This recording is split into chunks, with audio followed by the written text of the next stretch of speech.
निवडणूक आयोगाच्या संदर्भातल्या कारवाईच्या संदर्भात आज विरोधकांची अगदी थोड्याच वेळात पत्रकार परिषद होईल.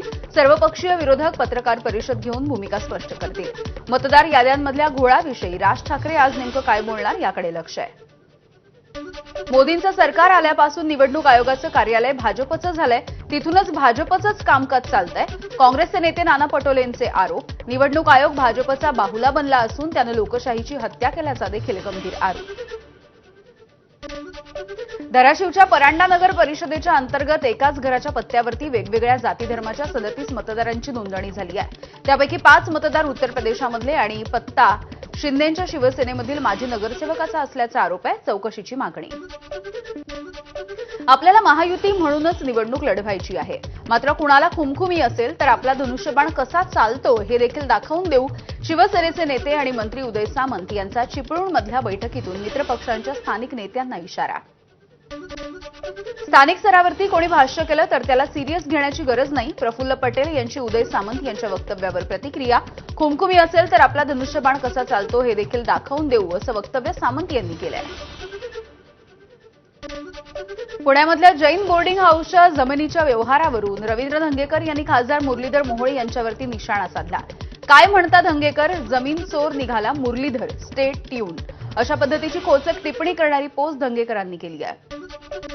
रवींद्र धंगेकर वैफल्यग्रस्त व्यक्ती आहेत. मुरलीधर मोहोळ यांचं धंगेकरांना प्रत्युत्तर. मुंबईमध्ये सकाळचा भोंगा वाजतो तसा पुण्यामध्ये सुद्धा एक भोंगा वाजतोय. मोहोळ यांचं धंगेकरांवरती टीकास्त्र. पुण्यातल्या जैन बोर्डिंग हाऊसच्या जमिनीशी आपला काहीही संबंध नाही. मुरलीधर मोहोळ यांचं स्पष्टीकरण.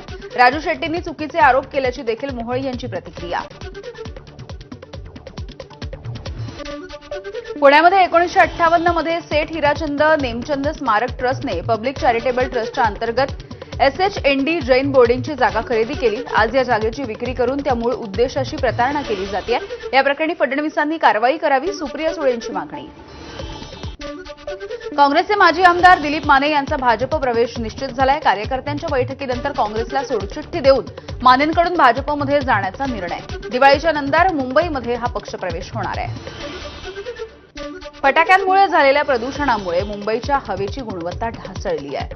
मुंबई आणि पुणे या दोन्ही शहरांमध्ये हवेची गुणवत्ता मध्यम स्वरूपापर्यंत ढासळली आहे. नागरिकांनी मास्कचा वापर करण्याच्या आरोग्य तज्ज्ञांच्या सूचना. कळवा विटावा सूर्यनगर परिसरामधील एका चाळीमधल्या घराचा स्लॅब कोसळला. या घटनेमध्ये दोघांना दुखापत झाली आहे. बांधकाम जुनं असल्यामुळे ही दुर्घटना झालेली आहे. इमारतीचा वीज पुरवठा खंडित. 20 सदनिकांमधल्या रहिवाशांचं स्थलांतर. ठाण्यामध्ये युवा प्रशिक्षण योजनेतील प्रशिक्षित बेरोजगारांचं ठिय्या आंदोलन. राज्य सरकारनं रोजगार उपलब्ध करून न दिल्यामुळे काळी दिवाळी आंदोलन. भिवंडी तालुक्यामधल्या खारबाव गावामध्ये श्रीकालिका मातेचा दीपोत्सव साजरा केला जातोय. तलावाच्या काठी 8,000 दिवे प्रज्वलित. तलाव परिसरामध्ये उभारण्यात आलेले 12 ज्योतिर्लिंग आकर्षणाचं केंद्रबिंदू आहे. लुप्त होत चाललेल्या मैदानी खेळांचं देखील प्रात्यक्षिक. सोलापूरमध्ये दारूसाठी पैसे न दिल्यामुळे तरुणाची डोक्यामध्ये कुऱ्हाडीनं वार करून हत्या. मयताच्या पत्नीच्या तक्रारीच्या नंतर हत्येच्या गुन्ह्याची नोंद झाली आहे. उपचारादरम्यान तरुणाचा मृत्यू. बारामतीच्या ज्ञानसागर गुरुकुलच्या विद्यार्थ्यांकडून पूरग्रस्तांसाठी 10 लाख रुपयांची मदत. विद्यार्थ्यांकडून पूरग्रस्तांसाठी घरोघरी जाऊन मदत गोळा. शिवार फाउंडेशनला 5 लाख रुपये आणि मुख्यमंत्री सहाय्यता निधीसाठी 5,21,000 रुपयांची मदत सुपूर्द. नाशिक जिल्हा शासकीय रुग्णालयासमोर रिक्षा चालकाकडून प्रवाशाला मारहाण. मद्यधुंद अवस्थेमध्ये असलेल्या रिक्षा चालकानं लाठीकाठीनं ही मारहाण केली. व्हिडिओ व्हायरल झालाय आणि रिक्षा चालकावरती कारवाईची मागणी. नाशिक रेल्वे स्थानकाच्या जवळ बिहारकडे जाणाऱ्या कर्मभूमी एक्सप्रेसच्या समोर येऊन तिघांचा मृत्यू झालाय. नाशिक रोड पोलिसांकडून या घटनेचा अधिकचा तपास सुरू आहे. जळगावच्या स्वातंत्र्य चौकामधील मोहिते कॉम्प्लेक्समधील इलेक्ट्रिक दुकानाला आग लागली. ऐन दिवाळीमध्ये व्यापाऱ्यांचं 10 लाख रुपयांचं नुकसान झालं. चौधरी परिवाराला अश्रू अनावर झालेत. शॉर्ट सर्किटमुळे आग लागल्याची शक्यता आहे. पूरग्रस्तांना तुळजाभवानी मंदिर संस्थानाचा देखील मदतीचा हात. कळंब तालुक्यामधील हदगावमध्ये 17 जीवनावश्यक वस्तूंचा समावेश असलेल्या 140 शिधा किटचं तुळजाभवानी मंदिर संस्थानाच्या वतीनं वाटप करण्यात आलंय. धाराशिवमध्ये पूर परिस्थितीमुळे बाजारपेठेमध्ये ग्राहकांची संख्या मंदावली आहे. शेतकरी मजूर वर्गाच्या आर्थिक अडचणींमुळे बाजारपेठेमध्ये खरेदीसाठी उत्साह दिसत नाहीये. व्यापाऱ्यांमध्ये देखील चिंतेचं वातावरण आहे.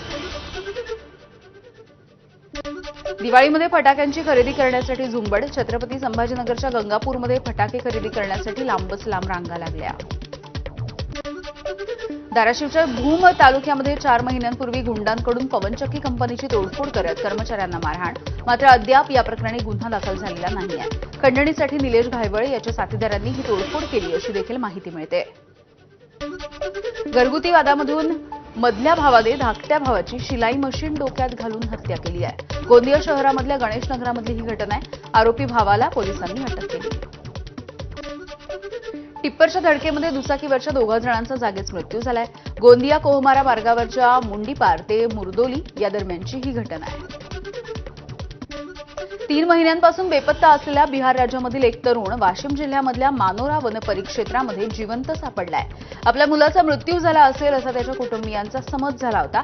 मात्र आपल्या मुलाला जिवंत बघितल्याच्या नंतर आई वडिलांना अश्रू अनावर झाले. कालव्यामध्ये पडलेल्या नातवाला वाचवताना आजोबा वाहून गेले.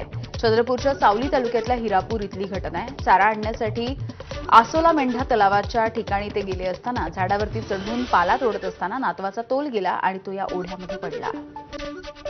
अमरावतीमध्ये सलग 25 तास डोसे तयार करण्याचा विक्रम करण्यात आलाय. शेफ विष्णू मनोहर यांचा हा विक्रम आहे. या डोशांची चव चाखण्यासाठी खवय्यांची गर्दी. मागील वर्षी दिवाळीच्या पर्वावरती नागपूर शहरामध्ये सलग 24 तास त्यांनी डोसे बनवण्याचा विक्रम केला होता. पुढची बातमी बघूयात. उमरेड पवनीकरणला व्याघ्र प्रकल्पामध्ये जंगल सफारीसाठी आलेल्या पर्यटकांना F2 वाघीण आणि तिच्या 5 बछड्यांचं दर्शन.